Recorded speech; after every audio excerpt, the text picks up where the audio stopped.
हाँ तो बच्चों, आज हमारा सर्कुलर मोशन का लेक्चर नंबर 5 है।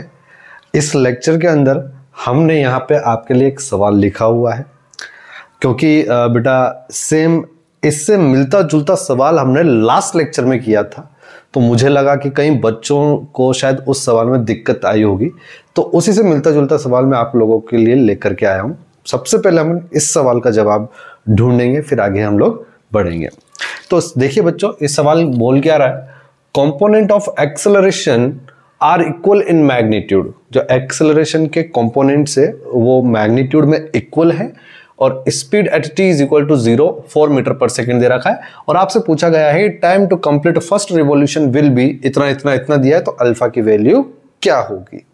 ठीक है, तो और ये भी दिया है रेडियस का 50 सेंटीमीटर है। तो सबसे पहले आप देखिए बच्चों कि अगर कोई पार्टिकल सर्कुलर मोशन को परफॉर्म कर रहा है तो एक एक्सेलरेशन सेंटर की तरफ आता है, जिसको हम सेंट्रीपिटल एक्सेलरेशन कहते हैं, और एक एक्सेलरेशन बेटा टेंजेंशियल डायरेक्शन में आता है, जिसको अपन टेंजेंशियल एक्सेलरेशन कहते हैं और टेंजेंशियल एक्सेलरेशन कहते हैं। लेकिन टेंजेंशियल एक्सेलरेशन के लिए स्पीड जो है वो कांस्टेंट नहीं होनी चाहिए। ठीक है, तो अब देखिए, तो इसका जो नेट एक्सेलरेशन होगा वो बीच में कहीं ना कहीं होगा। तो इस नेट एक्सेलरेशन के बेटा दो कंपोनेंट है, टेंजेंशियल एक्सेलरेशन, सेंट्रीपिटल एक्सेलरेशन। ये दोनों कंपोनेंट्स जो है आपस में क्या है, सेम है, ऐसा इस सवाल में बोला गया है, मैग्नीट्यूड में सेम है। तो बेटा देखो कैसे करेंगे कि जो tangential acceleration is equal to centripetal acceleration.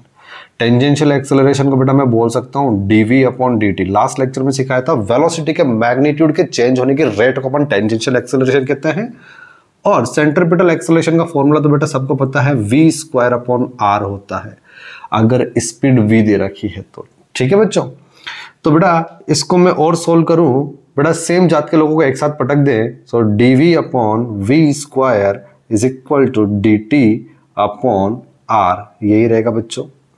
दोनों साइड इंटीग्रेशन का साइन लगा दूंगा। यहां बोला गया है t इज इक्वल टू 0 पर स्पीड कितना है बच्चे, 4 है, और किसी टाइम t पर स्पीड कितना है वो तो हमको निकालना है, निकाल लेंगे बेटा अभी, है ना। तो इसको आगे सोल्व करें, 1 अपॉन वी स्क्वायर का इंटीग्रेशन सबको पता है बेटा, माइनस का 1 अपॉन वी होता है, लिमिट लग जाएगी मेरे बच्चे 4 से लेके v तक, is equal to 1 upon r into ये t हो जाएगा बेटा, है ना। लिमिट मन डायरेक्ट इसका इंटीग्रेशन सोल्व कर दिया। तो बेटा इसको सोल्व करोगे तो ये आ जाएगा माइनस का 1 upon V minus minus plus 1 upon 4। बेटा प्लस क्यों आया समझ में आया ना, इंटीग्रेशन में माइनस आता है, लेकिन इसका माइनस और वो माइनस मिलकर प्लस हो गया है, is equal to T upon R हो जाएगा। राइट बच्चों, यहाँ तक बात समझ में आ गई होगी आप लोगों को। बस एक बात मैं ये बोलना चाहता हूँ कि आप यहाँ पर रेडियस जो लिख रहे हैं वो कितना है, 50 सेंटीमीटर। तो मैं इसको अच्छे से लिख देता हूँ, और रेडियस आपका 50 सेंटीमीटर है। अगर यूनिट एसआई में कन्वर्ट करेंगे तो बेटा तो ये हो जाएगा आपका 0.5 मीटर हो जाएगा, जिसको बेटा मैं 1/2 मीटर भी बोल सकता हूँ।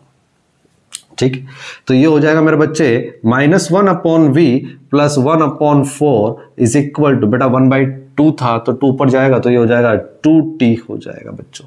आई थिंक कोई दिक्कत नहीं। फिर बेटा मैंने एक काम किया कि इसको -1 upon V as it is लिखा, ये 2t माइनस 1/4 हो गया।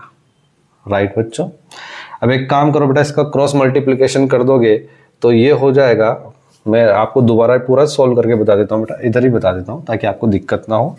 -1 अपॉन वी, बड़ा इसको सोल्व करेगा, एलसीएम तेरा आ गया 4, ये आएगा 8t माइनस के 1। राइट बच्चों, सो v आपका आ जाएगा बेटा, v इधर चले जाएगा, ये हो जाएगा -4। ठीक है, और ये आ जाएगा डिवाइडेड बाय 8t माइनस 1। ठीक है, आप चाहो तो बेटा माइनस को नीचे अरेंज कर सकते हो, तो ये हो जाएगा 4 अपॉन 8, सॉरी बेटा 1 माइनस 8t। ये तो आपका स्पीड आया अभी, ये तो आपका स्पीड आया, लेकिन सवाल में हमको स्पीड तो दे नहीं रखा। अब स्पीड नहीं दे रखा, लेकिन आपको सवाल में बोला है time to complete first revolution will be इतना है।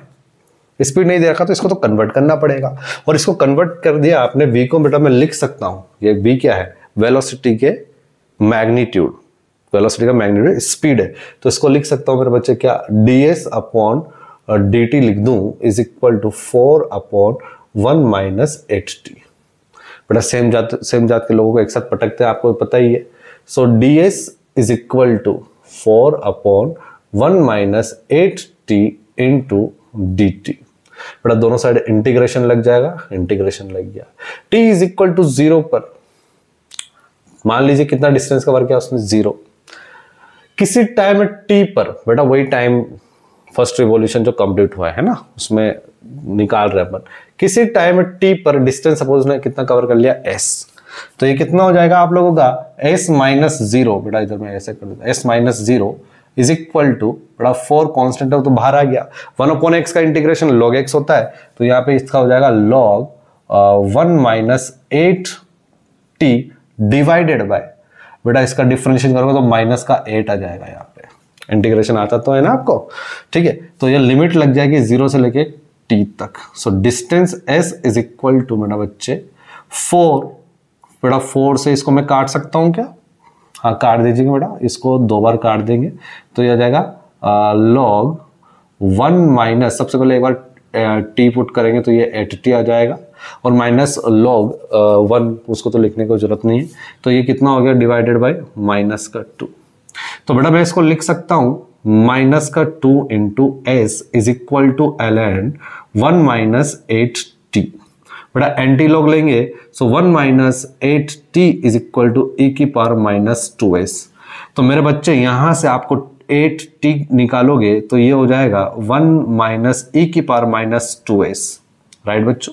So t is equal to हो जाएगा 1 माइनस e की पावर माइनस 2s अपॉन 8। बेटा जैसे ही आप इसको, ये जो टाइम निकला तो यही तो है time to complete first revolution, ये किसके बराबर है, टाइम के बराबर है। तो वो इतना दे रखा है, तो अल्फा की वैल्यू क्या होगी, तो बेटा यहाँ पे आप जैसे इसको कंपेयर करोगे मेरे बच्चे, तो आपके पास अल्फा की वैल्यू आ जाएगी कितनी मेरे बच्चे, अल्फा की वैल्यू आ जाएगी 8। यहाँ पे अल्फा एंगुलर एक्सेलरेशन है, ये ध्यान रखना है ना बच्चों।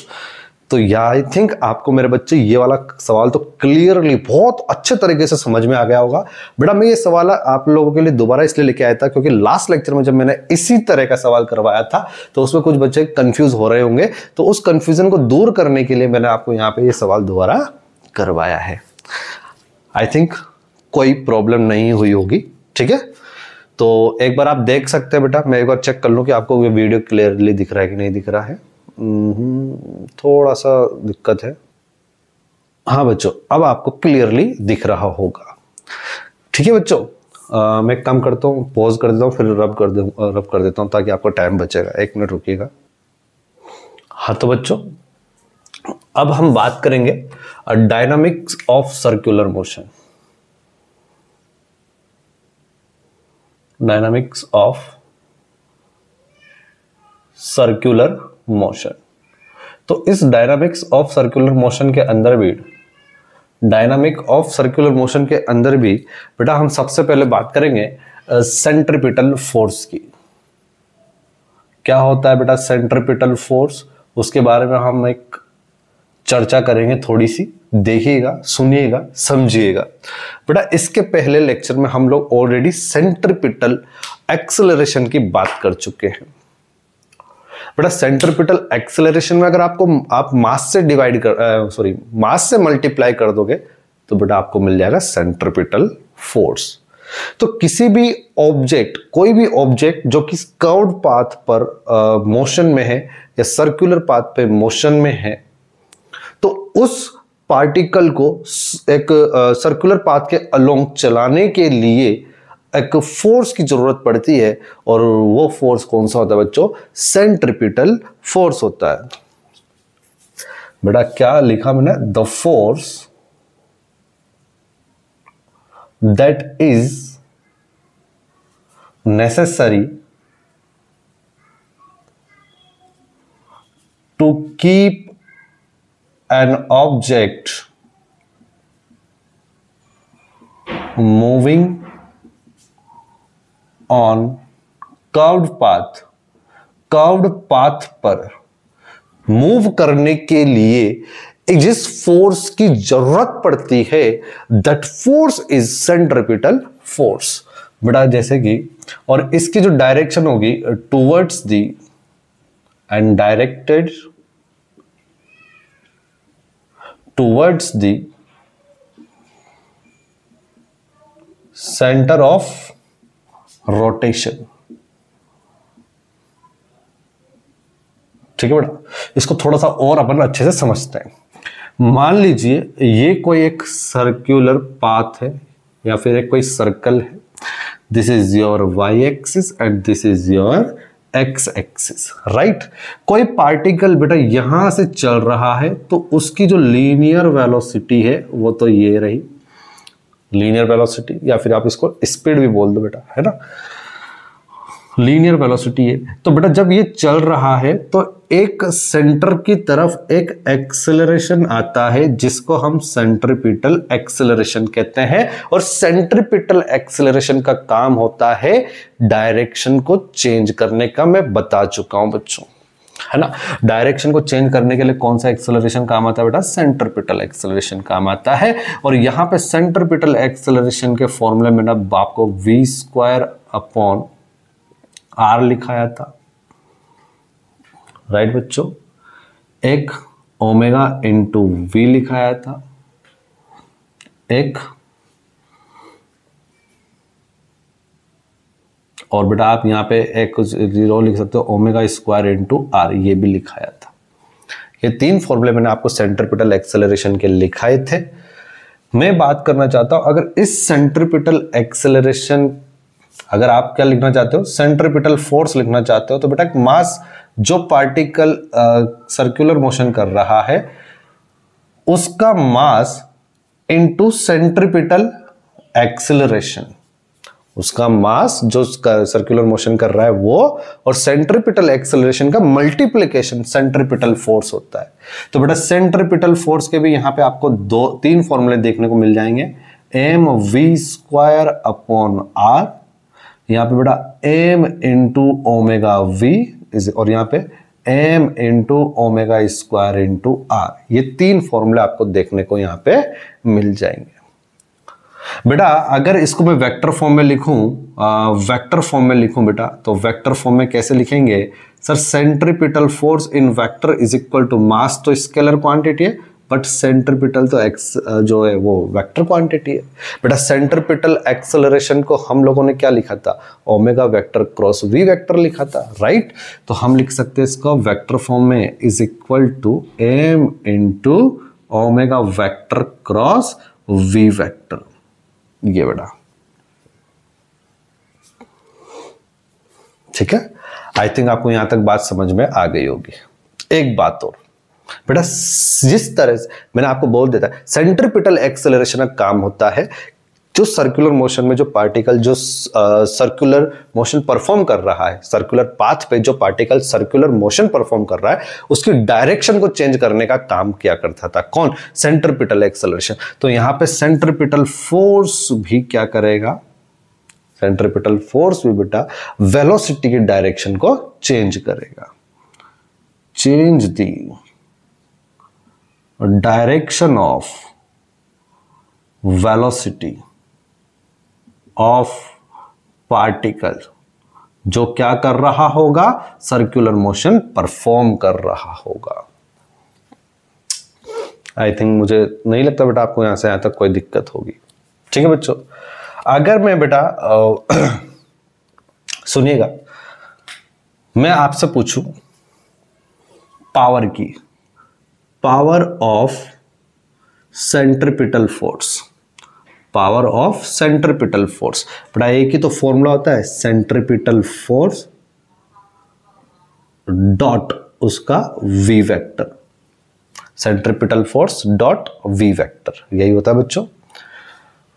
तो सुनिएगा, सेंट्रीपिटल फोर्स इसको मैं लिख सकता हूं Fc into V into cos of theta. Theta is the angle between centripetal force and velocity. बेटा सेंट्रीपिटल फोर्स, अगर सेंट्रीपिटल एक्सेलरेशन इधर है तो इसी डायरेक्शन में तेरा क्या आएगा? सेंट्रीपिटल फोर्स आएगा, जिसकी वैल्यू मैं लिख सकता हूं mv²/r। तीन फॉर्मूले लिखे थे, कुछ भी लिख सकते हो।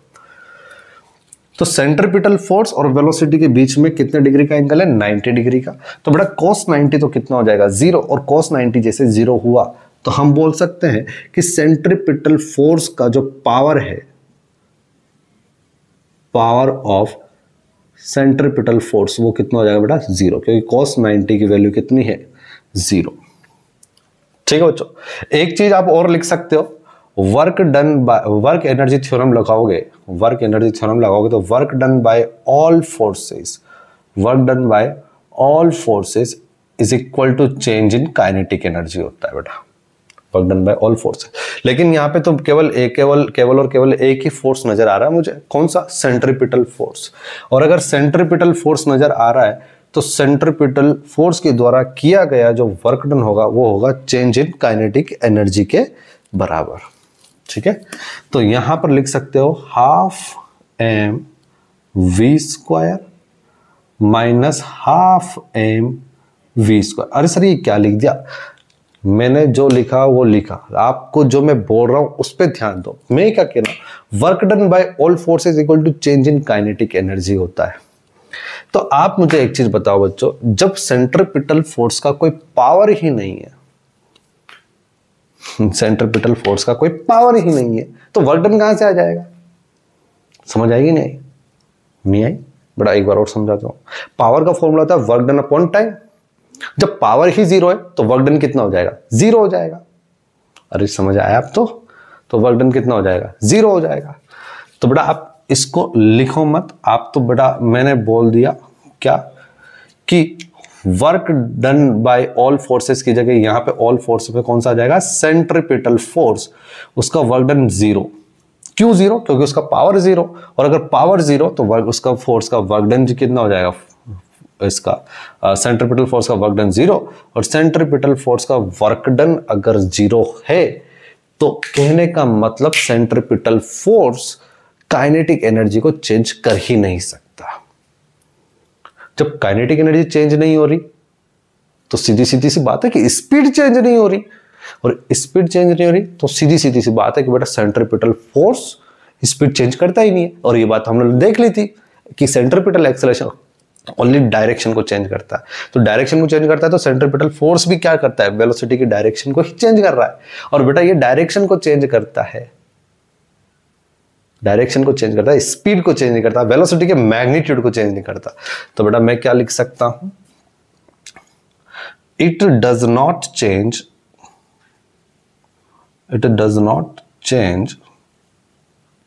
द डायरेक्शन ऑफ, सॉरी,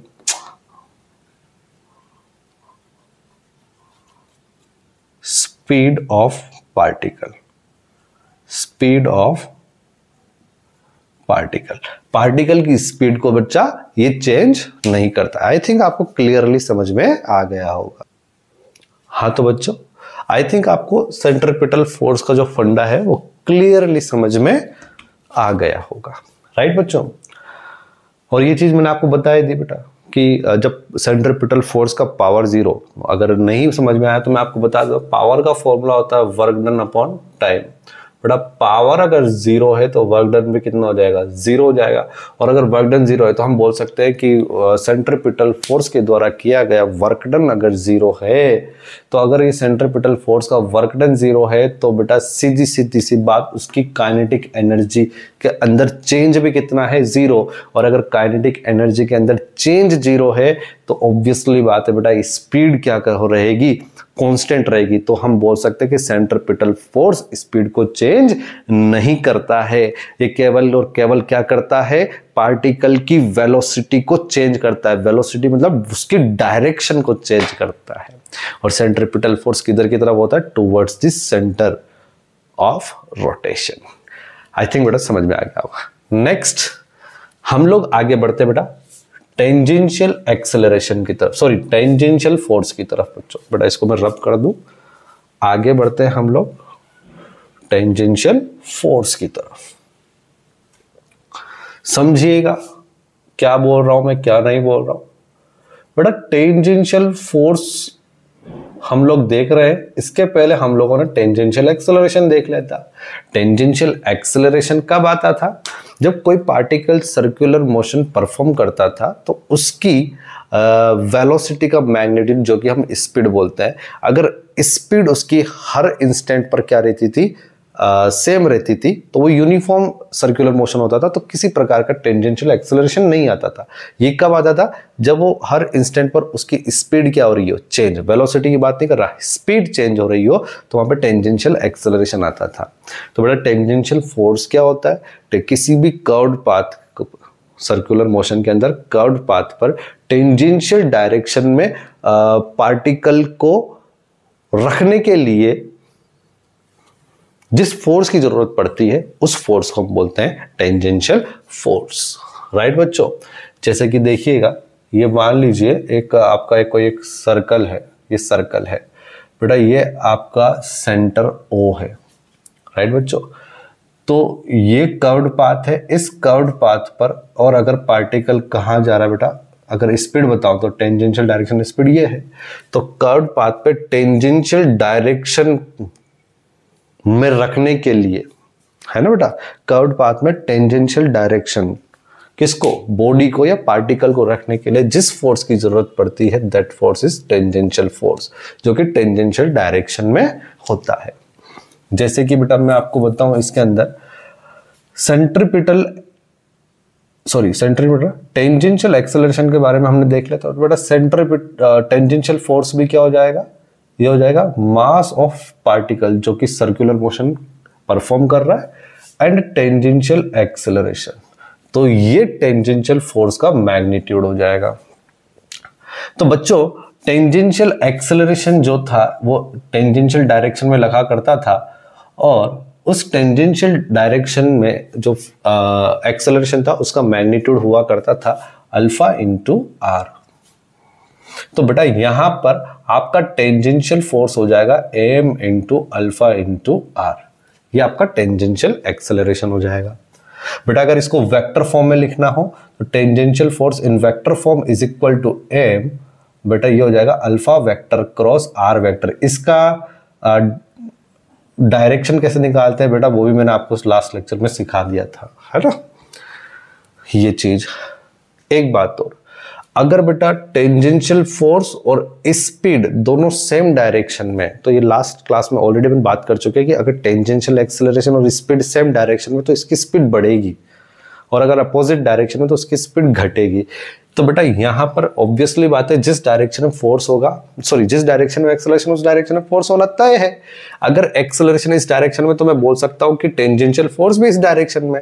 तो हम बोल सकते हैं कि अगर टेंजेंशियल फोर्स और स्पीड दोनों पैरेलल डायरेक्शन में, सेम डायरेक्शन में, तो ऑब्वियसली बात है बेटा, मैं मैग्नीट्यूड की बात नहीं कर रहा हूं, मैग्नीट्यूड की बात नहीं कर रहा हूं, सॉरी मैं उल्टा बोल गया, सुनिएगा दोबारा बोल रहा हूं। टेंजेंशियल फोर्स बेटा इस डायरेक्शन में, और ये वेलोसिटी अगर दोनों सेम डायरेक्शन में है, तो पार्टिकल की स्पीड बढ़ेगी। वेलोसिटी की बात कर ही नहीं रहा है, स्पीड बढ़ेगी, और अगर स्पीड बढ़ेगी तो सीधी सीधी सी बात है, स्पीड बढ़ रही है, स्पीड के चेंज होने की रेट को हम एक्सेलरेशन कहते हैं, उसी डायरेक्शन में आपका एक्सेलरेशन होगा। अरे यार, जिस डायरेक्शन में एक्सेलरेशन उस डायरेक्शन में फोर्स तो होता है। समझ में आई कि नहीं आई बात? तो हम ये भी तो बोल सकते हैं, अगर ये फोर्स इस डायरेक्शन में होगा तो टेंजेंशियल एक्सेलरेशन भी इस डायरेक्शन में होगा, और स्पीड उस डायरेक्शन में होगा, और दोनों अपोजिट डायरेक्शन में हो तो स्पीड घटती है। तो मैंने बोला अगर टेंजेंशियल फोर्स और वेलोसिटी, बेटा मैं वेलोसिटी की बात कर रहा हूं यहाँ पे, एक दूसरे के अपोजिट हुए, तो बेटा वेलोसिटी नहीं, स्पीड जो है वो घट जाएगी। तो सीधी सीधी सी बात, टेंजेंशियल फोर्स का काम क्या होता है? टेंजेंशियल फोर्स का काम यह होता है कि जो सर्कुलर मोशन के अंदर, सर्कुलर पाथ के अंदर जो पार्टिकल सर्कुलर मोशन परफॉर्म कर रहा है, उसकी स्पीड को बढ़ाने या घटाने में काम आता है।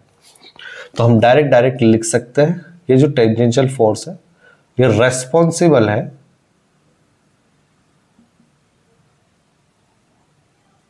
इंक्रीज और decrease of speed of particle. Speed of particle की स्पीड को सॉरी स्पीड ऑफ जो पार्टिकल की जो स्पीड है उसको बढ़ाने या घटाने के लिए रेस्पॉन्सिबल होता है टेंजेंशियल फोर्स, क्योंकि ये किसकी तरफ लगता है बेटा, टेंजेंशियल डायरेक्शन में लगता है। इसका फॉर्मूला क्या होता है, एम अल्फा आर इसका मैग्नीट्यूड होगा और वेक्टर फॉर्म में M alpha vector cross R vector होगा। ये जो भी बातें अपन ने किसके अंदर देख ली बेटा,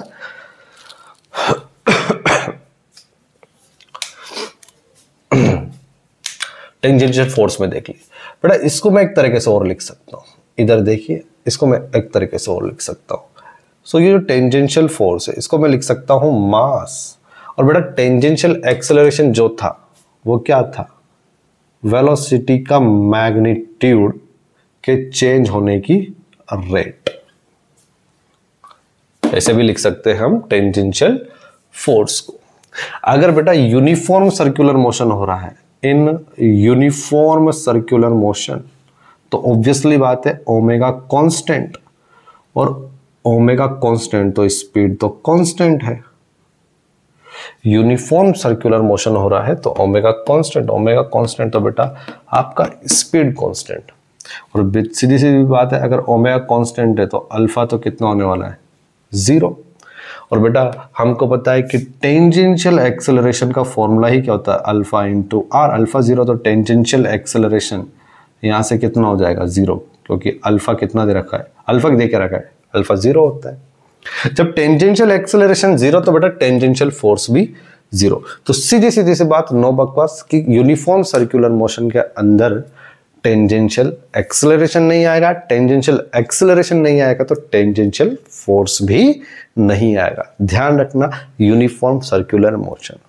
सर यूनिफॉर्म सर्कुलर मोशन होगा तो क्या सेंट्रीपिटल फोर्स नहीं आएगा? अरे भाई आएगा, चाहे यूनिफॉर्म सर्कुलर मोशन हो चाहे नॉन यूनिफॉर्म सर्कुलर मोशन हो, सेंट्रीपिटल फोर्स तो हमेशा आना तय है। और सेंट्रीपिटल फोर्स का काम होता है जो पार्टिकल सर्कुलर मोशन परफॉर्म कर रहा है उसकी वेलोसिटी की डायरेक्शन को चेंज करने का काम करता है। वो स्पीड को बढ़ाने घटाने का काम थोड़ी ना करता है। स्पीड को बढ़ाने घटाने का काम कौन करता है? Tangential force. और टेंजेंशियल फोर्स अगर स्पीड की डायरेक्शन में तो बट ऑब्वियसली बात है टेंजेंशियल एक्सेलरेशन उसी डायरेक्शन में, और अगर टेंजेंशियल एक्सेलरेशन और स्पीड दोनों सेम डायरेक्शन में तो स्पीड बढ़नी तय है। और अगर टेंजेंशियल एक्सेलरेशन और स्पीड अपोजिट डायरेक्शन में, या फिर टेंजेंशियल फोर्स और स्पीड अपोजिट डायरेक्शन में, तो स्पीड घटना तय है। ये बात तो मैं आपको पहले बता चुका हूं और अभी भी बता चुका हूं।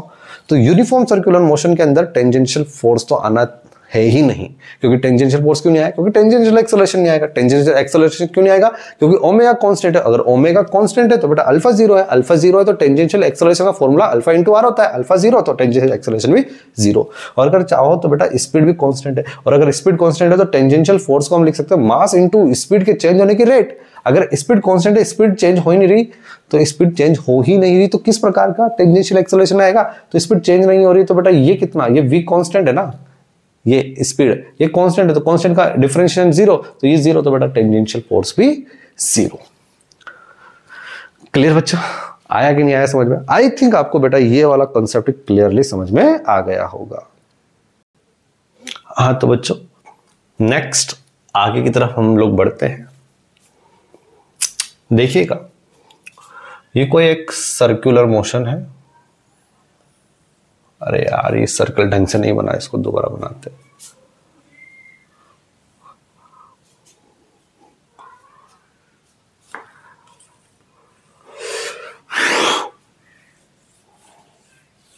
बड़ा सुनिएगा, सपोज ये आपका एक सर्कल है, पता नहीं सर्कल ही ढंग से नहीं बनता साला, ठीक है। This is your Y axis and this is your X axis. बड़ा यहां पे पार्टिकल v स्पीड से ऊपर जा रहा है, सपोज लीनियर वेलोसिटी, तो बड़ा इसी डायरेक्शन में आपका टेंजेंशियल फोर्स आएगा और इस डायरेक्शन में आपका टेंजेंशियल सेंट्रीपिटल एक्सेलरेशन आ जाएगा।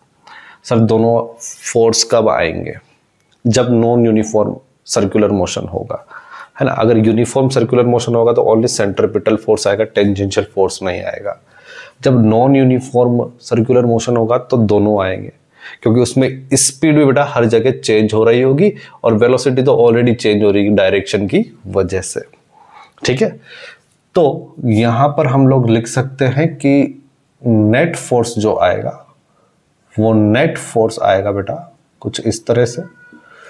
इसको मैं लिख सकता हूं net force is equal to under root के अंदर टेंजेंशियल फोर्स का स्क्वायर प्लस सेंट्रीपिटल फोर्स का स्क्वायर। मतलब टेंजेंशियल फोर्स का हमको फॉर्मूला पता है, सेंट्रीपिटल फोर्स का भी हमको फॉर्मूला पता है, राइट।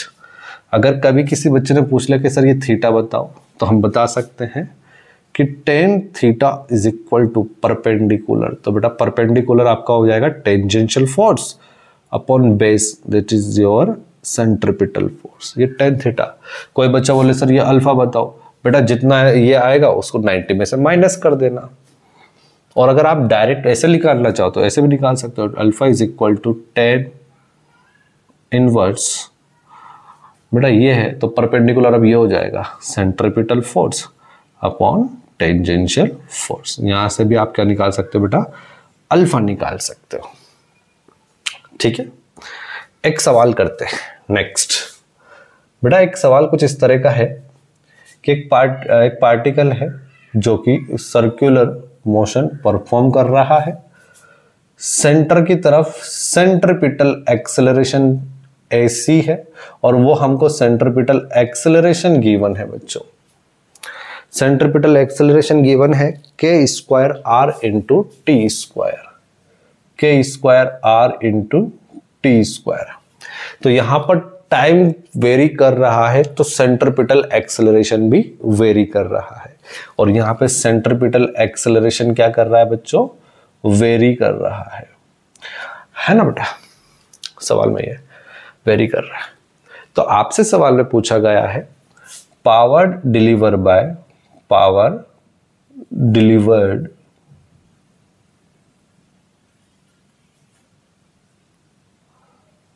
टू पार्टिकल, उस पार्टिकल को कितना पावर डिलीवर किया है जो कि क्या कर रहा है, सर्कुलर मोशन परफॉर्म कर रहा है ना बेटा, by force acting on it,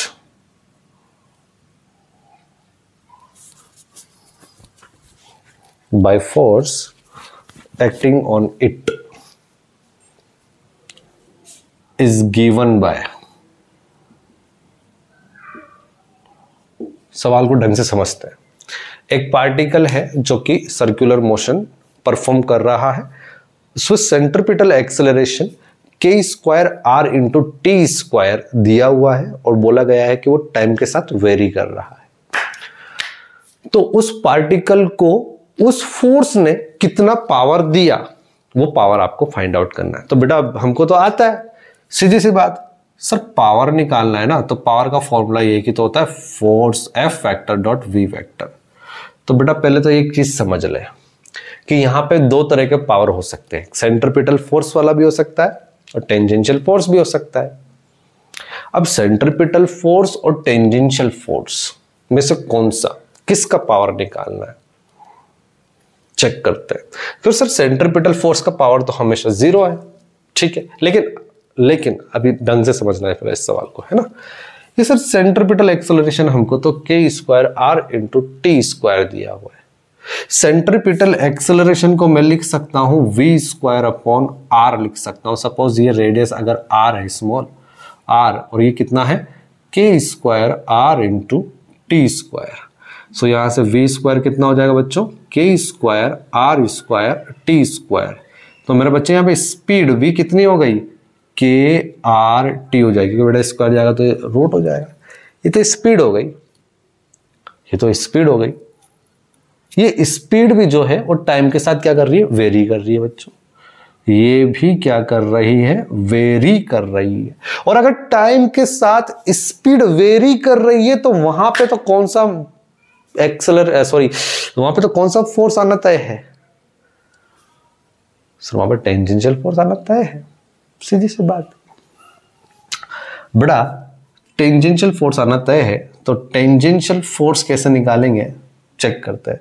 ये स्पीड आपको के आर टी दे जाए, अब देखो ना बेटा, टी के साथ अगर स्पीड वेरी कर रही है तो वहां पर टेंजेंशियल एक्सेलरेशन आना चाहिए, और टेंजेंशियल एक्सेलरेशन आना तय है तो वहां पर बच्चों टेंजेंशियल फोर्स भी आना तय है। तो v इज इक्वल टू के इंटू आर इंटू टी हमको दे दिया बच्चों। एक मिनट रुका मेरी कमर में,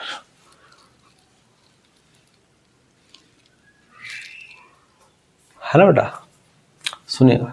सो टेंजेंशियल एक्सेलरेशन आना तय है। सो टेंजेंशियल एक्सेलरेशन को मैं बोल देता हूं स्पीड के चेंज होने की रेट, और सो टेंजेंशियल एक्सेलरेशन हो जाएगा स्पीड कितना, स्पीड ये रहा, तो इसका सॉल्व करेंगे, के कांस्टेंट है, टी का डिफरेंशिएशन तो 1 हो जाएगा, के इंटू आर हो गया, तो टेंजेंशियल एक्सेलरेशन आ गया। मुझे तो क्या चाहिए, पावर, तो बेटा tangential force into speed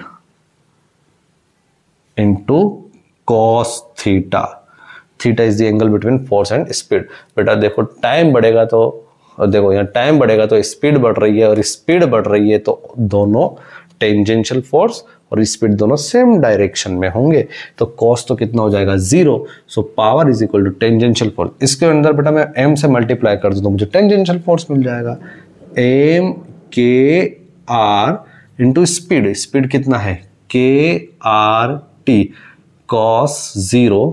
so power is equal to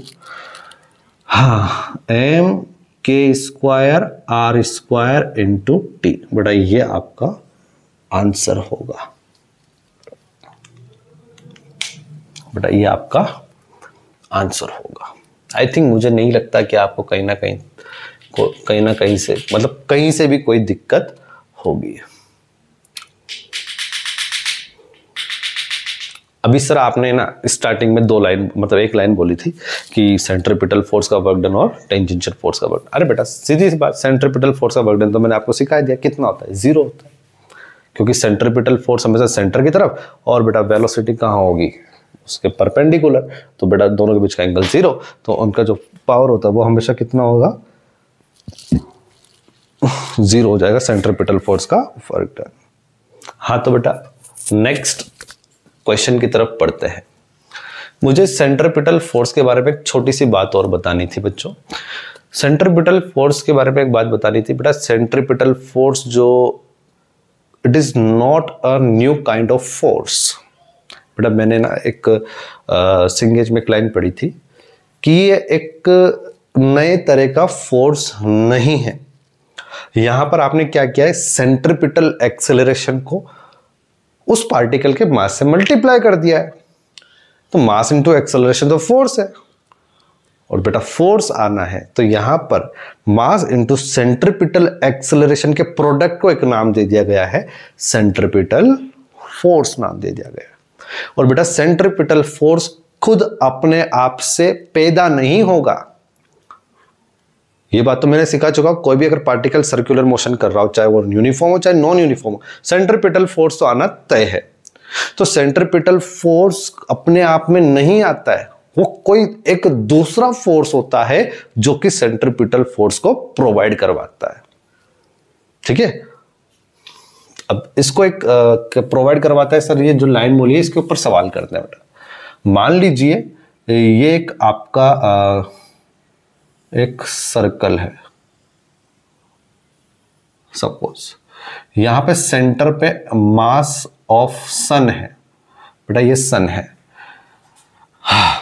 और यहां से r डिस्टेंस दूर कोई प्लेनेट है स्मॉल m मास का, जो कि v स्पीड से ऊपर की तरफ जा रहा है, मतलब स्पीड v ऊपर की तरफ है टेंजेंशियल डायरेक्शन में, इस पॉइंट पे इधर होगा, इस पॉइंट पे इधर होगा टेंजेंशियल डायरेक्शन में, है ना बेटा।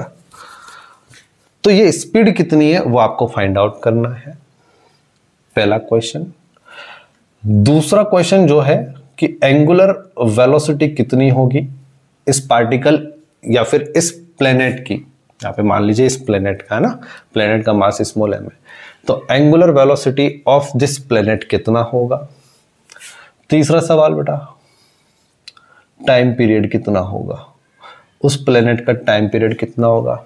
चौथा सवाल बेटा फ्रीक्वेंसी उफ वो वाला प्लेनेट जो कि सर्कुलर मोशन कर रहा है उस प्लेनेट के लिए फ्रीक्वेंसी कितनी होगी। तो 4 सवाल है, कर सकते हैं बेटा। तो यहां पर मैं आपको बता दूं, एक सेंट्रीपिटल फोर्स लग रहा है। यहां पे क्या लग रहा है बच्चों? एक सेंट्रीपिटल फोर्स लग रहा है, क्योंकि बेटा ये मैंने आपको बताया जब भी सर्कुलर मोशन होगा सेंट्रीपिटल फोर्स लगेगा। लेकिन सेंट्रीपिटल फोर्स अपने आप नहीं आता है, उसको कोई ना कोई दूसरा फोर्स लेके आता है। तो यहाँ पे कैपिटल M, सन और ये प्लेनेट दोनों के बीच में ग्रेविटेशनल फोर्स लग रहा है। यहाँ पे ग्रेविटेशनल फोर्स जो है वो सेंट्रीपिटल फोर्स प्रोवाइड करवा रहा है।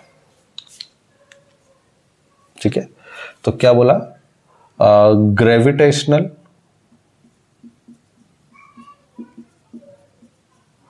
force provide the centripetal force। Gravitational force भी किस किस के बीच में? सन और प्लेनेट के बीच में gravitational force.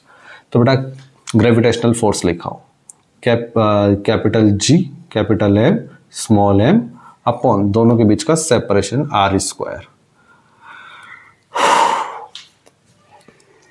Centripetal force, sir ये particle centripetal particle circular motion कर रहा है, तो सेंट्रीपिटल फोर्स का फॉर्मूला तो मैं ऑलरेडी लिखा चुका हूँ, mv² अपॉन r। ये पार्टिकल स्मॉल m का mv² upon r, small m से स्मॉल m, एक r से एक r। So v² is equal to gm upon r। So speed v is equal to under root के अंदर gm upon r। ये पहले सवाल का जवाब। दूसरा सवाल पूछा है omega. Sir particle circular motion कर रहा है तो लीनियर स्पीड और एंगुलर स्पीड के बीच का रिलेशन हम लोगों को पहले से ही पता है। v इज इक्वल टू क्या होता है? ओमेगा इंटू आर होता है। So omega is equal to कितना हो जाएगा? v बाई आर हो जाएगा। So omega is equal to बेटा v कितना ये रहा अंडर रूट के अंदर gm upon r into 1 by right. इसको आप क्या लिख सकते हो? r² अंडर रूट के अंदर, राइट। तो ये कितना हो जाएगा? Omega gm upon r³। ये सेकंड सवाल का जवाब। तीसरा सवाल, टाइम पीरियड बेटा t is equal to 2 pi by omega होता है। So t is equal to 2 pi under root के अंदर r³ अपॉन gm हो जाएगा। ये चौथे सवाल का जवाब, सॉरी तीसरे सवाल का। चौथा सवाल जो होता है बेटा वो मैं आपको बता चुका हूँ। टाइम पीरियड जो होता है 1 अपॉन फ्रीक्वेंसी के इक्वल होता है। So frequency is equal to 1 by T हो जाएगा। So frequency is equal to 1 upon 2 pi under root के अंदर gm अपॉन r³। ये फोर्थ क्वेश्चन का आंसर। ठीक है, इसके अलावा बेटा एक सवाल और भी बन सकता है। क्या? न्यूक्लियस के अंदर प्रोटॉन होता है, वो पॉजिटिव चार्ज, और उसके चारों तरफ ऑर्बिट के अंदर इलेक्ट्रॉन घूमता है। तो प्रोटॉन और इलेक्ट्रॉन के बीच में इलेक्ट्रोस्टैटिक फोर्स है। इलेक्ट्रोस्टैटिक फोर्स प्रोवाइड करवाता है इलेक्ट्रॉन को सेंट्रीपिटल फोर्स। तो हम वहां लिख सकते हैं K charge on proton into charge on electron upon उनके बीच का सेपरेशन का square is equal to centripetal force mass of electron into speed का स्क्वायर अपॉन r। सेम यही सब कंसेप्ट, सेम यही कॉन्सेप्ट, वहां से भी आप इसको यूज कर सकते हैं। कोई दिक्कत नहीं बेटा, सिंपल है, सब कुछ सिंपल है, टेंशन तो लेना ही नहीं है आप लोगों को। ठीक है, आई होप कि आपको यहां तक क्लियरली समझ में आ गया होगा। चलो बेटा नेक्स्ट, मैं पानी पी लेता हूं, तब तक मैं इसको रब भी कर दूंगा, है ना। चलो बच्चों नेक्स्ट क्वेश्चन की तरफ बढ़ते हैं। बेटा एक स्ट्रिंग है ऐसे, उसकी लेंथ है 1.96 मीटर। यहां पर एक बॉल आपने अटैच करी हुई है जिसका मास 0.25 kg गिवन है, और बेटा उसको आप हॉरिजॉन्टल सर्कुलर मोशन करवा रहे हो। ठीक है, हॉरिजॉन्टल सर्कुलर मोशन करवा रहे हो, और बेटा ये टेंजेंशियल डायरेक्शन की स्पीड v। बेटा सवाल में ये भी चीज बोला गया है कि स्ट्रिंग विल ब्रेक, स्ट्रिंग टूट जाएगी if tension is more than 25 Newton. So what is maximum velocity of ball with which ball can rotate?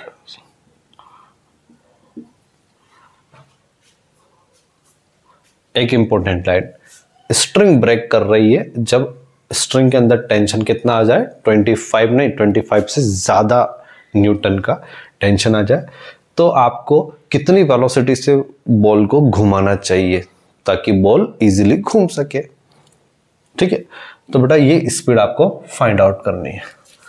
तो सीधी सी बात, नो बकवास सर, सर्कुलर मोशन हो रहा है, सेंट्रीपिटल फोर्स आएगा, लेकिन यहाँ पे ये क्या है, दिस इज योर स्ट्रिंग. बेटा यहाँ पे सेंट्रीपिटल फोर्स कौन प्रोवाइड करवाएगा, यहाँ पे सेंट्रीपिटल फोर्स, ये बॉल इस स्ट्रिंग से कनेक्टेड है, अटैच्ड है, तो बेटा जैसे घुमाओगे तो रस्सी का काम है खींचना, तो रस्सी इस बॉल को खींचेगी इधर की तरफ, तो यहाँ पे टेंशन आ जाएगा एस से, तो this tension will provide this centripetal force. Right बच्चों, एंड मेरे सवाल में बोला गया है कि टेंशन अगर मोर देन 25 है, tension is greater than 25 Newton, तो स्ट्रिंग क्या हो जाएगी, ब्रेक हो जाएगी.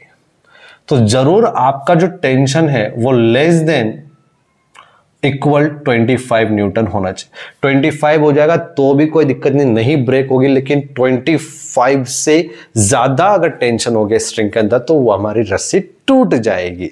और बेटा तो ये कंडीशन, ये कब है, स्ट्रिंग विल नॉट ब्रेक, यहां पर स्ट्रिंग ब्रेक नहीं करेगी मेरे बच्चे तेरी, और स्ट्रिंग ब्रेक नहीं करेगी. टेंशन को मैं यहां से लिख सकता हूं सेंट्रीपिटल फोर्स क्या, mv² अपॉन आर.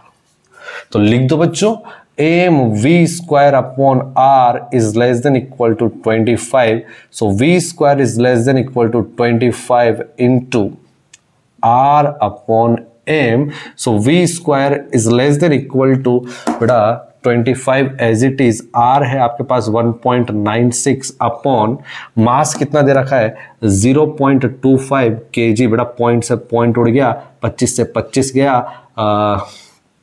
तो speed is less than equal to root of 196, और स्पीड की value is less than equal to बेटा कितना 14 मीटर पर सेकेंड. लेकिन आपसे स्पीड कौन सी पूछी है, मैक्सिमम. तो अगर वेलोसिटी 14 से कम, बड़ा यहां पे मैं स्पीड भी यूज कर सकता हूं वेलोसिटी की जगह, राइट है ना, अगर डायरेक्शन है तो वेलोसिटी है ना. तो अगर ये स्पीड 14 से कम है तो स्ट्रिंग ब्रेक नहीं होगी, 14 है तो भी ब्रेक नहीं होगी, 14 से ज्यादा है तो ब्रेक हो जाएगी. तो मैक्सिमम स्पीड तेरी कितनी हो गई, या मैक्सिमम वेलोसिटी तेरी कितनी हो गई बॉल की, 14 मीटर पर सेकेंड. ये हमारा आंसर है. मुझे नहीं लगता बेटा कि आपको यहां पे इस सवाल में कुछ ना कुछ प्रॉब्लम हुई होगी, आपको क्लियरली ये क्वेश्चन समझ में आ गया होगा. ठीक है बच्चों. हाँ तो बच्चों नेक्स्ट क्वेश्चन की तरफ हम लोग बढ़ते हैं. अरे समझ में तो आ रहा है ना बच्चों, आ रहा होगा यार. नेक्स्ट क्वेश्चन की तरफ हम लोग बढ़ते हैं. ठीक है, सवाल दे रखा है, एक रस्सी है, एक स्ट्रिंग है, यहां पर एक बॉल अटैच्ड है जिसका मास दे रखा है 0.5 kg और इसकी लेंथ दे रखी है 2 मीटर. और सवाल में ये भी बोल रखा है कि बेटा अगर स्ट्रिंग जो है वो ब्रेक कर जाएगी under a load of 4.8 kg. String breaks under a load of 4.8 kg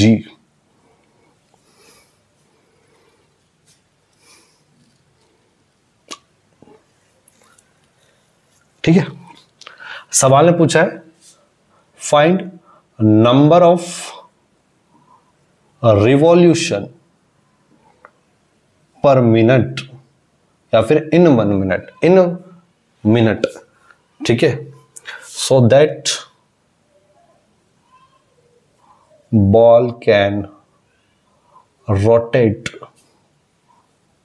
without break string, ताकि आपकी बॉल जो है विदाउट ब्रेक, तो कि बॉल जो है स्ट्रिंग के बिना टूटे ही आपका क्या हो सके, वो रोटेट कर सके। ठीक है बच्चों, करते समझते हैं। सर ये हॉरिजॉन्टल सर्कुलर मोशन कर रहा है, ऐसा सवाल में भी बोला गया है। ये लो बेटा, सीधी बात, नो बकवास। यहां पर सर्कुलर मोशन हो रहा होगा तो सेंट्रीपिटल फोर्स जरूर आ रहा होगा। सेंट्रीपिटल फोर्स कोई नया फोर्स नहीं है, इसको कोई ना कोई दूसरा फोर्स है जो प्रोवाइड करवा रहा होगा। दूसरा फोर्स जो है क्या करवा रहा होगा, प्रोवाइड करवा रहा होगा। तो दूसरा फोर्स कौन सा है जो यहां पे प्रोवाइड करवाएगा? सर ये स्ट्रिंग है बेटा, दिस इज योर स्ट्रिंग, और ये स्ट्रिंग है तो इसके अंदर क्या आना चाहिए, टेंशन आना चाहिए। ये लो, तो टेंशन आना चाहिए, तो दिस टेंशन, और ये जो टेंशन है बच्चों,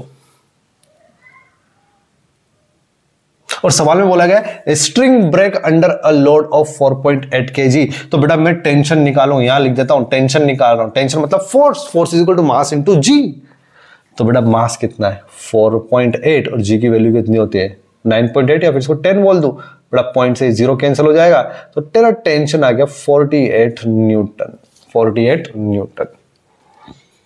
तो बेटा आपको निकालना क्या है सवाल के अंदर, फ्रीक्वेंसी तो निकालना है। तो बेटा इस टेंशन को मैंने क्या कितना लिख दिया, 48 लिख दिया, सेंट्रीपिटल फोर्स को। और हाँ एक बात और बोली गई सवालों में, मैं आपको लिखना भूल गया इसकी,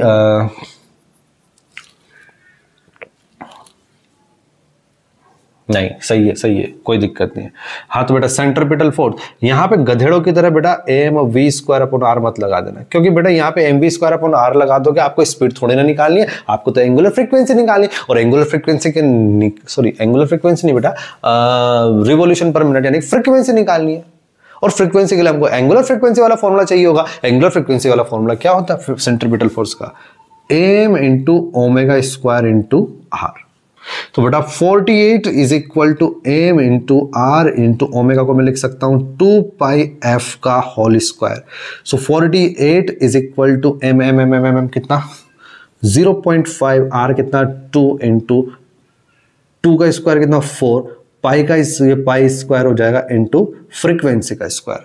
ठीक है बच्चा लोग, सो फ्रीक्वेंसी का स्क्वायर मेरे बच्चे कितना हो जाएगा 48 divided by 0.5 × 2 × 4 × pi square. Pi square बेटा लगभग 10 होता है, मैं लिख देता हूं 10 है ना, आई थिंक हाँ सब कुछ सही है बेटा। 4 × 2 8, 8 से बेटा सॉरी हाँ बेटा ये 10 हो जाएगा, ये 10 से ये कैंसिल हो गया, 5 × 2 10 हो जाएगा, और बेटा 4 से कितनी बार 12 बार। तो फ्रीक्वेंसी का स्क्वायर तेरा आ गया 1.2।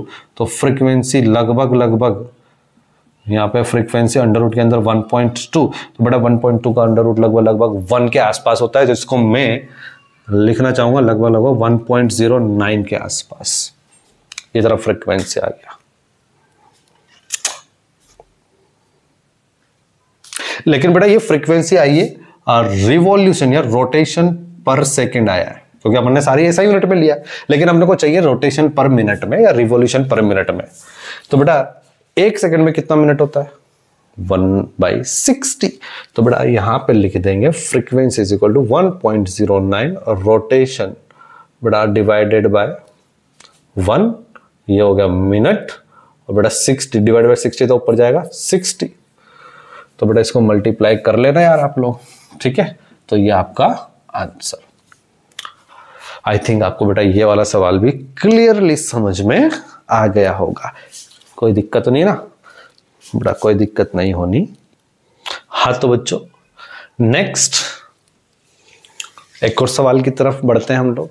बेटा देखो सवालों की प्रैक्टिस तो करनी पड़ेगी यार, और मैं हर तरह की हर वैरायटी के सवाल आपको करवा रहा हूँ।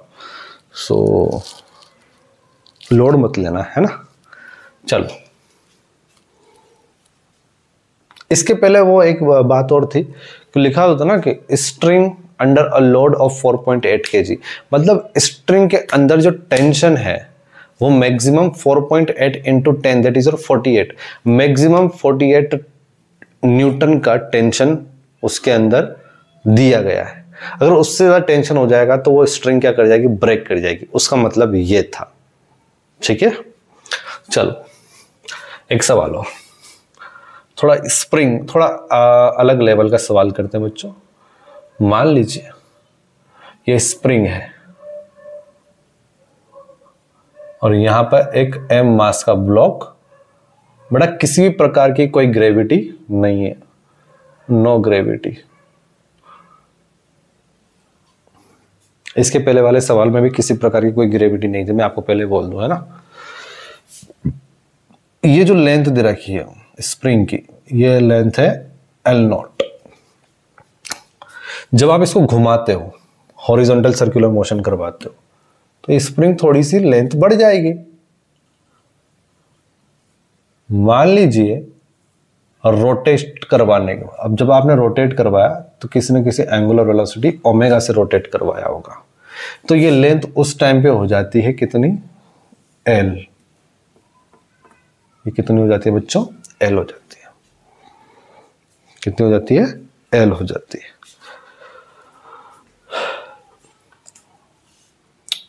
तो सवाल में पूछा है नंबर ऑफ रिवॉल्यूशन पर सेकेंड, यानी कि फ्रीक्वेंसी आपसे पूछी है, मतलब एक सेकंड में ये कितना चक्कर लगा लेगा, एक सेकंड में कितना चक्कर लगा लेगा। तो बेटा जब जैसे आपने इसको घुमाना चालू किया तो स्प्रिंग क्या होगा, स्प्रिंग तो खींचेगी यार, नहीं आया समझ।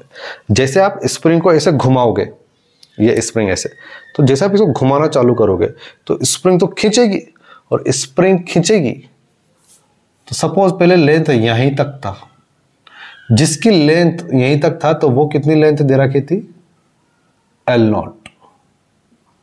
तो जैसे ही खींचेगा तो कुछ ना कुछ एक्सटेंशन हुआ होगा, तो इसको मैं बोल रहा हूं x। तो इस x एक्सटेंशन को मैं क्या लिख सकता हूं, L माइनस L0 लिख सकता हूं, राइट बच्चों, L माइनस L0 लिख सकता हूं। इस पूरे में से इसको माइनस कर दो, एक्सटेंशन आ जाएगा। तो जैसे घुमाओगे तो स्प्रिंग में भी अंदर की तरफ टेंशन फोर्स लग जाएगा, जिसको हम स्प्रिंग फोर्स बोलते हैं। तो अंदर की तरफ स्प्रिंग फोर्स लग जाएगा, जिसको हम टेंशन बोल रहा हूं, और टेंशन को मैं x लिख सकता हूं। तो यहां पे टेंशन फोर्स, क्योंकि बेटा जब ये ऐसे सर्कुलर मोशन कर रहा होगा तो टेंशन जो है, यही tension will provide the centripetal force, और यही टेंशन सेंट्रीपिटल फोर्स प्रोवाइड करवाएगा। टेंशन को मैं k into x, centripetal force को बेटा मैं यहाँ पे m, बेटा अगर ये ओमेगा भी नहीं दे रखा होता तो भी आपको जानबूझ के ओमेगा ही लिखना पड़ता। उसके पीछे का कारण क्या है, क्योंकि आपको फ्रीक्वेंसी निकालनी है, तो ओमेगा एंगुलर वेलोसिटी तो आपको लिखना ही पड़ेगा। सो m के x is equal to m omega square, length कितनी है बेटा, L है, राइट। के x को मैं लिख सकता हूं L minus L0 is equal to m omega square L, है ना बेटा। So omega square is equal to k into L minus L0 upon m into L। So square हटेगा तो बेटा यहाँ पर रूट लग जाएगा। Omega is equal to 2 pi f होता है मेरे बच्चे, जिसको मैं लिख सकता हूँ अंडर रूट के अंदर k into L minus L0 upon m into L। तो बेटा यहाँ से फ्रीक्वेंसी कितना आ जाएगा तेरा, ये आ जाएगा 1/2 पाई अंडर रूट के अंदर k L minus L0 upon m into L। ये मेरे बच्चे आपका आंसर। आई थिंक आपको क्लियरली समझ में आ गया होगा। बेटा एक छोटा सा क्वेश्चन के तौर पे देख लीजिए उसको। एक छोटी सी बात और मुझे बतानी थी, वो देख लीजिए। वो बात कुछ इस तरह से है कि ये सेंटर है, यहाँ से एक स्ट्रिंग कनेक्टेड है जिसका मास m दे रखा है, ये लेंथ आपको L दे रखी है, ये वाली लेंथ भी आपको एल दे रखी है, यहाँ का मास भी एम है। एक और स्ट्रिंग कनेक्ट कर दी, ये इस वाली लेंथ भी एल दे रखी, ये मास स्मॉल एम है। तो आपसे पूछा गया है तीनों जो स्ट्रिंग है, तीनों स्ट्रिंग के अंदर टेंशन कितना होगा, तीनों स्ट्रिंग के अंदर टेंशन कितना होगा। तो बेटा इस तरह के सवाल को करने के लिए मैं एक हिंट दे देता हूँ, आप वो खुद से भी कर सकते हैं, ठीक है। मैं बता भी दूंगा, वैसे कोई दिक्कत नहीं है। अगर मैं इसको देखूं,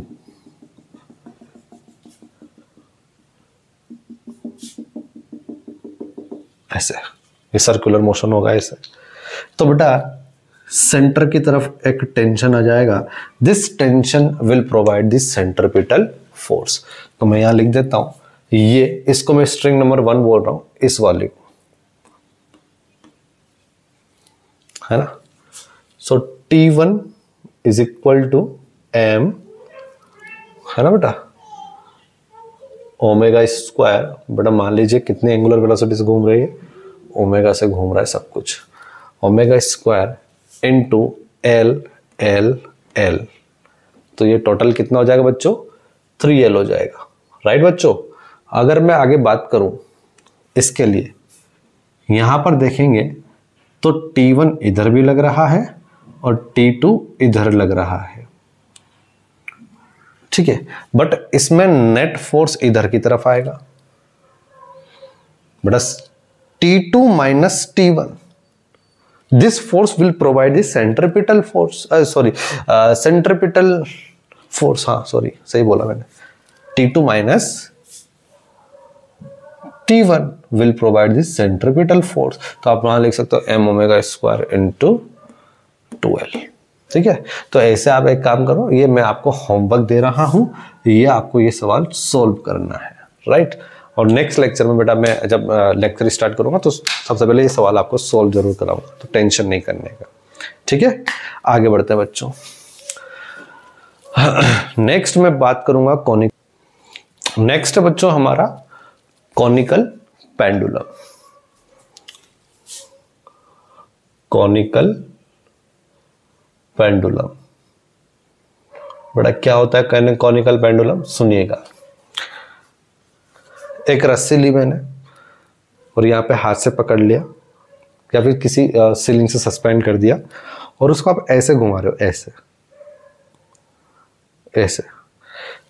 रस्सी है, यहाँ पर एक मास का आपने कोई भी ब्लॉक है या फिर पार्टिकल अटैच कर दिया और उसको आप ऐसे घुमा रहे हो, ऐसे। तो ये सर्कुलर मोशन हो रहा है।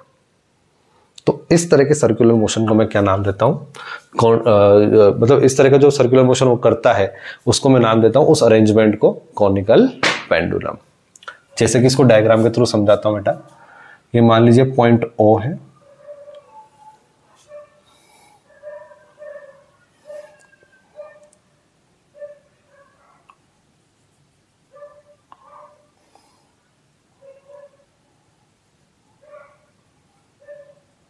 कुछ इस तरह से। यहां पर M मास का पार्टिकल लटका हुआ है, ये स्ट्रिंग L लेंथ की है, और बेटा ये एंगल आपका थीटा है और ये वाला एंगल भी थीटा है। तो बेटा जब ऐसे ये सर्कुलर मोशन ऐसे करेगा तो इस पॉइंट पर नीचे की तरफ तो mg लगना तय है, ऊपर की तरफ बेटा टेंशन का ये वाला कंपोनेंट T cos थीटा हो जाएगा और ये वाला कंपोनेंट आपका T sin थीटा हो जाएगा। और बेटा इसका जो रेडियस है वो आपको r दे रखा है। तो बेटा अगर मैं बात करूं कि सर T cos थीटा को उस पार्टिकल का वेट जो है वो बैलेंस कर रहा है, ये तो इक्वेशन नंबर 1। बट जैसे ये सर्कुलर मोशन कर रहा है ऐसे ऐसे, ये ऐसे सर्कुलर मोशन कर रहा है ऐसे, तो इस सर्कुलर मोशन के अंदर सेंट्रिपिटल फोर्स आना तय है, और सेंट्रिपिटल फोर्स आना तय है तो वहां पे सेंट्रिपिटल फोर्स कोई दूसरा फोर्स प्रोवाइड करवा रहा होगा। तो यह जरूर टेंशन का एक कंपोनेंट है T sin थीटा, और बेटा वो T sin थीटा ही, वो T sin theta will provide the centripetal force, और सेंट्रिपिटल फोर्स के अंदर बेटा मैं यहां लिख देता हूं mv स्क्वायर अपॉन r। मान लीजिए स्पीड कितनी है v, राइट बच्चों। ठीक है। तो इक्वेशन नंबर 2 बेटा, इक्वेशन 2 डिवाइडेड बाय इक्वेशन 1 करोगे तो ये हो जाएगा tan थीटा बेटा sin theta upon cos theta tan theta m से सॉरी बेटा यहाँ स्मॉल m कैपिटल M क्यों लिख रहा है, दोनों स्मॉल m है ना, m से m कट जाएगा तो ये हो जाएगा v square upon r into g. So v is equal to under root के अंदर आर जी tan थीटा, ठीक है, r g tan theta. But मुझे तो टाइम पीरियड चाहिए कि इसको कितना टाइम पीरियड लग रहा है, सर्कुलर मोशन ऐसे कॉनिकल पेंडुलम को कितना टाइम पीरियड लगता है। Because as we know v is equal to omega r होता है बच्चों। सो ओमेगा को मैं लिख सकता हूँ v अपॉन स्मॉल आर, क्योंकि यहाँ ये तो फॉर्मूला है, यहाँ पे तो स्मॉल आर लिया है अपन ने, है ना। So omega is equal to v की वैल्यू है अंडर रूट के अंदर r g tan theta upon ये हो जाएगा r, ठीक है। सो ये हो जाएगा बेटा अंडर रूट के अंदर g tan theta upon r। बेटा रूट आर एक रूट आर से रूट आर गया तो नीचे रूट आर ही तो बचेगा। और बेटा जो ये r है, अगर ये भी तो क्या है बेटा आपका r ही होगा फिर। ये अगर आपका सॉरी बेटा ये अगर आपका l है, ये अगर आपका l है तो l का तो ये वाला कंपोनेंट थीटा क्या लूंगा l cos थीटा, और ये वाला कंपोनेंट l sin थीटा, और ये किसके पैरेलल है r के पैरेलल। तो बेटा मैं यहाँ पे r को क्या लिख सकता हूँ l sin theta under root के अंदर g tan theta upon l sin theta. So omega is equal to, तो हमारे पास आ गया अंडर रूट के अंदर बेटा g tan थीटा को लिख दो आप sin theta upon l sin theta into cos theta, sine theta गया तो ओमेगा आ गया आपके पास g upon l cos theta. सो टाइम पीरियड कितना हो जाएगा 2 सॉरी आपको पता ओमेगा इज इक्वल टू 2, अरे यार बड़ा हो गया, एक मिनट रुकिए। ओमेगा इज इक्वल टू, मेरा दिमाग थोड़ा है ना, कभी कभार क्या होता है बच्चों की कुछ चीज चल रही होती है, चलते चलते सडनली ये कुछ मतलब चल रही होती है, जैसे मेरे को कुछ इसके आगे कुछ बताना है तो वो चीज चल रही होती है, तो उसके चक्कर में यहाँ पे थोड़ा सा गड़बड़ी हो जाती है ना। तो थोड़ा सा सुनिएगा, यहाँ पे मैं कुछ कर रहा था। हाँ, हमको तो टाइम पीरियड चाहिए, तो t इज इक्वल टू क्या होता है बेटा 2 पाई बाय ओमेगा होता है। सो यहाँ पे टाइम पीरियड तेरा आ जाएगा 2 पाई बाय ओमेगा, तो जस्ट इसका उल्टा अंडर रूट के अंदर l cos theta upon g। बेटा ये रहा टाइम पीरियड कॉनिकल पेंडुलम का। थीटा क्या है बेटा, वर्टिकल के साथ इस स्ट्रिंग l लेंथ की स्ट्रिंग का एंगल है। l क्या है, लेंथ ऑफ स्ट्रिंग है, बाकी g तो ग्रेविटी होता ही, और 2 पाई क्या है यहाँ पे कांस्टेंट है। आई थिंक आपको समझ में आ गया होगा। बेटा एक लास्ट सवाल करते हैं इस टॉपिक के ऊपर, ठीक है, वो टॉपिक के ऊपर सवाल करते हैं तो फिर हमारा ये वाला कॉन्सेप्ट क्लियर हो जाएगा। फिर हम नेक्स्ट क्लास में थोड़ा 1-2 सवाल करके इसके थोड़ा आगे के टॉपिक पे बात करेंगे। बेटा एक क्वेश्चन है, वो कुछ इस तरह से है, सुनिएगा देखिएगा।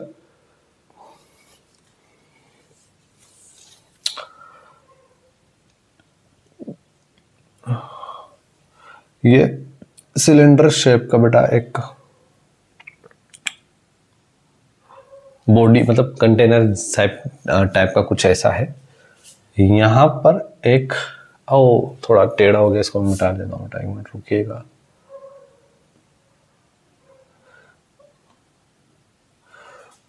कुछ इस तरह से सुनिएगा, ढंग से देखिएगा बच्चों, ऐसे। हाँ ठीक है, जैसा भी है। ये पॉइंट यहाँ पे O है।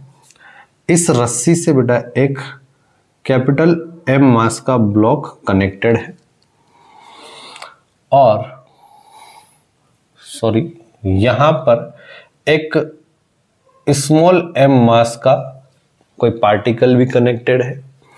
ये थीटा एंगल दे रखा है, इस स्ट्रिंग की लेंथ L दे रखी है, और सवाल में पूछा गया है व्हाट शुड बी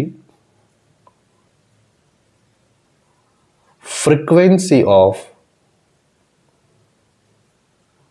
rotation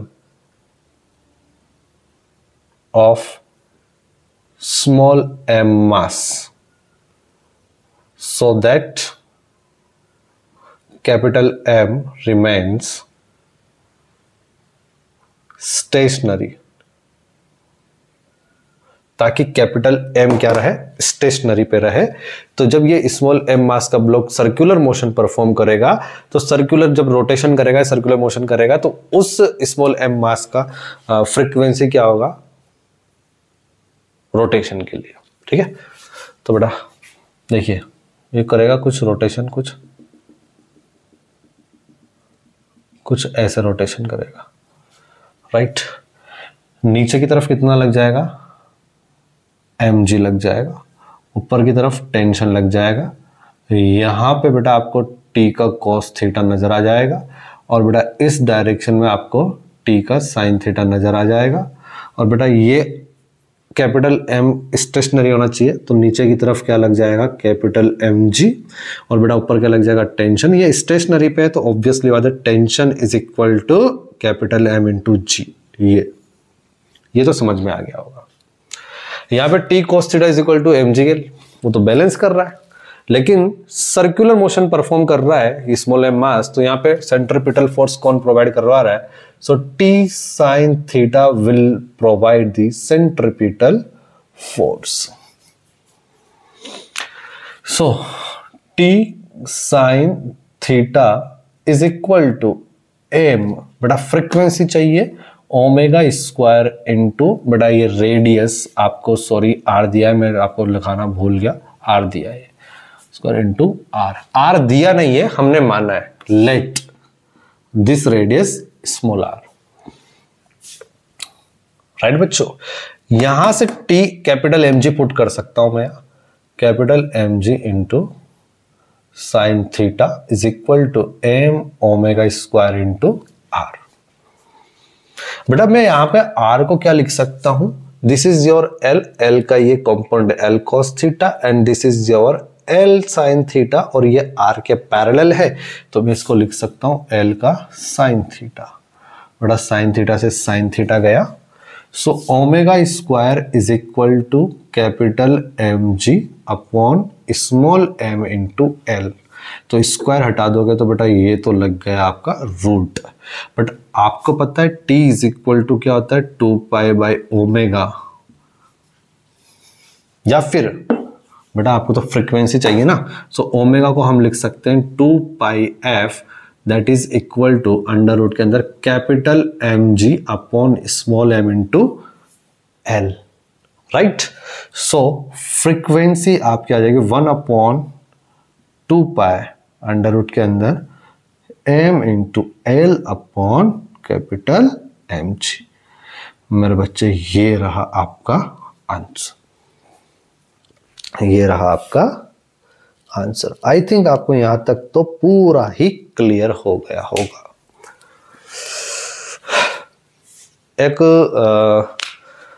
कुछ बातें, कुछ 2 से 3 क्वेश्चन हैं जो मैं नेक्स्ट क्लास के अंदर करवाऊंगा। अभी बेटा ये मान लो 3 लेक्चर और बचे हैं इस चैप्टर के, ठीक है, 3 लेक्चर और बचे हुए इस चैप्टर के। कॉन्सेप्ट तो बेटा ये मान लो एक लेक्चर में ही खत्म हो जाएगा इस चैप्टर में। अब जो छोटे मोटे कॉन्सेप्ट होते हैं, total mechanical, vertical circular motion वगैरह, जिसमें हम टोटल मैकेनिकल एनर्जी कंजर्व करेंगे, वो केवल एक लेक्चर का मान लो। बाकी 2 लेक्चर जो है मैं क्वेश्चन प्रैक्टिस कराऊंगा। तो खींच के आपके 3 लेक्चर का और ये चैप्टर बचा हुआ है, ठीक है। तो इससे रिलेटेड कुछ क्वेश्चंस और है जो एक तो वो बेटा मैंने आपको होमवर्क दिया था, एक वो क्वेश्चन तो मैं आपको करवाऊंगा, लेकिन आप एक बार फिर से ट्राई करो। और इसके अलावा कुछ क्वेश्चंस जो मुझे लग रहे हैं अच्छे, मैंने चेक किया था बुक के अंदर, तो कुछ क्वेश्चन मुझे अच्छे लगे तो मैं उन क्वेश्चंस को करवाने वाला हूँ। तो आप लोग चाहो तो PYQ सॉल्व कर सकते हैं, ठीक है। चलो आज की क्लास हम लोग समाप्त करते हैं बच्चों। Thank you.